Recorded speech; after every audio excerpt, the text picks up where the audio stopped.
A franchise can look safe right up until it starts failing for the most boring reason in the deal. The location was weak, not the brand, not the logo, not the sales deck, not the polished system the buyer was told would reduce risk. The location. That is what makes this trap so dangerous.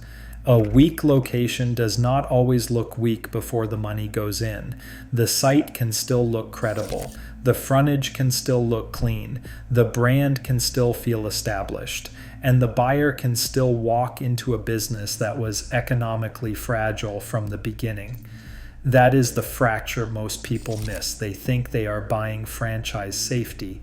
What they may actually be buying is a polished business in the wrong place, with rent, labor, royalties, supplier costs, and daily operating pressure all landing on a location that was never strong enough to carry the structure safely. This video is about one question. Is the location strong enough to carry the business once the real cost structure becomes real? Because if the site is weak, the franchise can break long before the buyer understands what really went wrong. Franchise buyers often misread what is actually protecting the business. They see a known brand, a repeatable format, and a business that already looks more real than something built from scratch.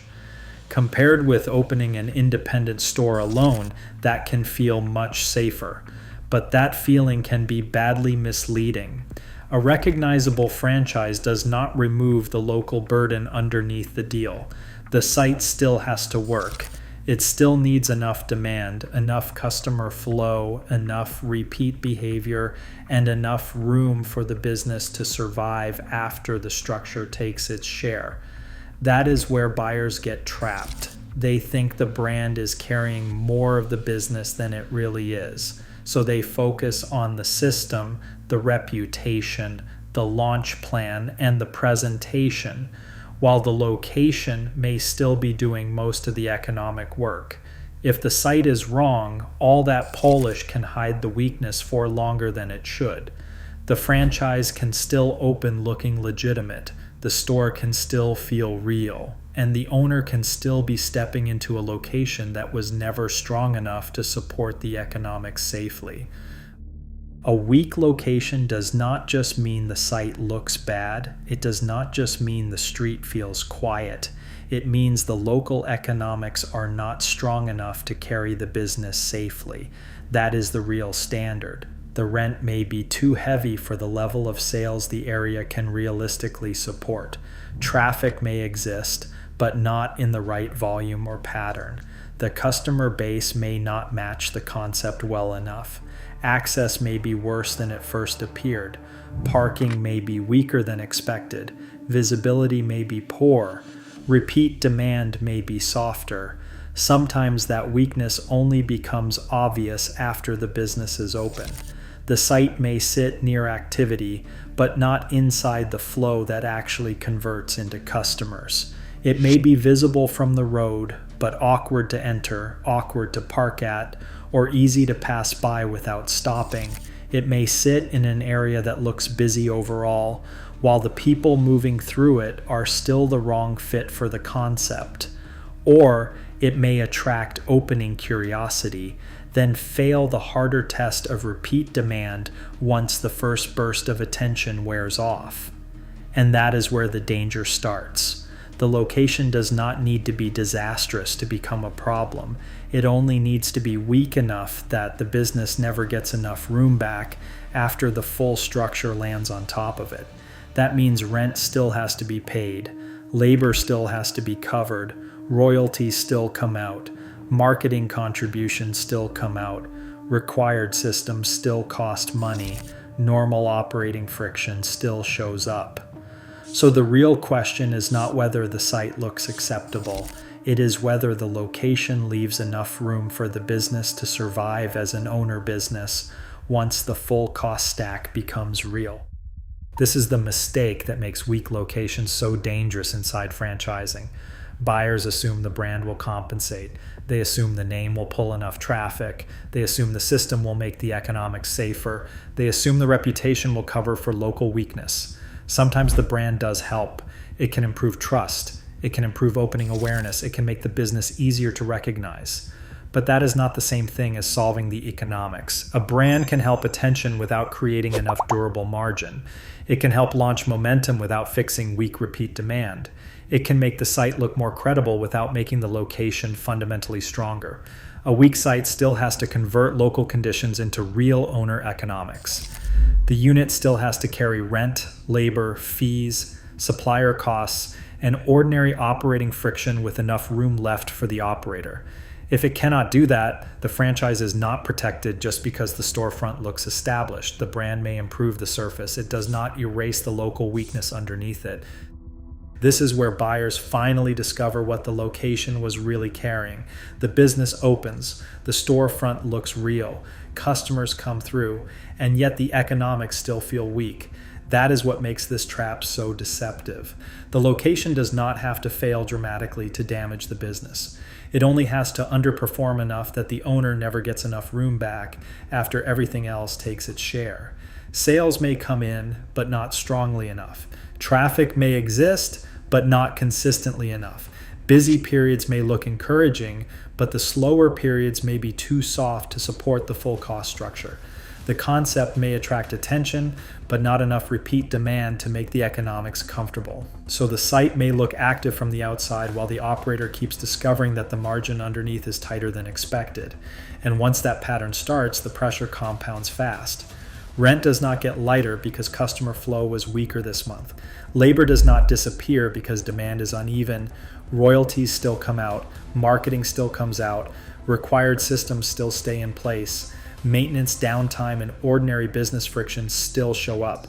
So the store can look alive while the owner feels squeezed. That is the location trap in practice.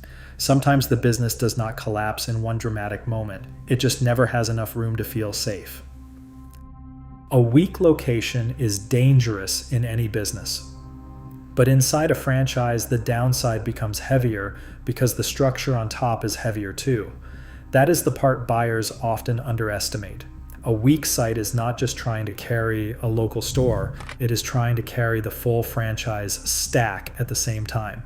That means royalties still come out, marketing contributions still come out, approved systems still stay in place, supplier rules still shape the cost base, standards still have to be maintained. So the site is not being judged in a light business. It is being asked to support a more layered business.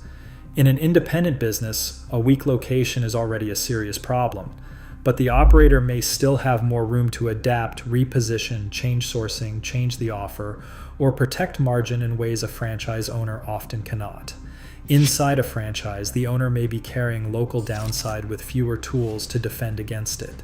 That is why a weak site becomes more than a location issue. It becomes a margin issue, a flexibility issue, a survival issue. Because once the local economics are weak, the rest of the franchise structure does not disappear. It keeps landing on the operator anyway. This is why weak locations survive the buying process more often than they should. A business can still produce false proof. The storefront looks polished. The branding feels established. Customers are coming in. The site seems commercially alive. And the buyer reads all of that as safety. That is the mistake. Visible activity is not the same thing as strong owner economics. A location can look active and still be weak. It can look credible and still be too soft to support the full structure properly. That happens when the site produces enough movement to look convincing, but not enough margin to make the business resilient. So the owner sees sales, but not enough room. They see customers, but not enough protection. They see activity, but too much of the value keeps getting absorbed before the owner ever feels safe. That is why serious buyers should not ask whether the location looks alive. They should ask whether the location is leaving enough room after rent, labor, fees, supplier costs, and normal operating friction all become real at the same time. Because a weak location does not need to look dead to damage the business. It only needs to look stronger from the outside than it feels from the inside. A serious buyer should not ask only whether the franchise is known, whether the store looks polished, or whether the site seems active enough on first inspection. Those are surface questions. The harder question is whether the location can actually carry the business once the full operating reality becomes real. Can the site support rent, labor, fees, supplier costs, and normal day-to-day friction with enough room left for the owner? Does the location still work if demand is normal instead of optimistic? Does it still work if traffic is softer for longer than expected? Does it still work if labor is heavier or more expensive than the opening model suggested? Does it still work if local customer behavior is weaker than the sales version implied? Does it still work if the site performs adequately instead of exceptionally? Those are the questions that matter. Because the trap is not that the franchise cannot open. The trap is that the business can open, operate, and still never become strong enough underneath. That is what serious buyers need to judge before committing real money. Not whether the site can look credible, but whether it can carry the business safely.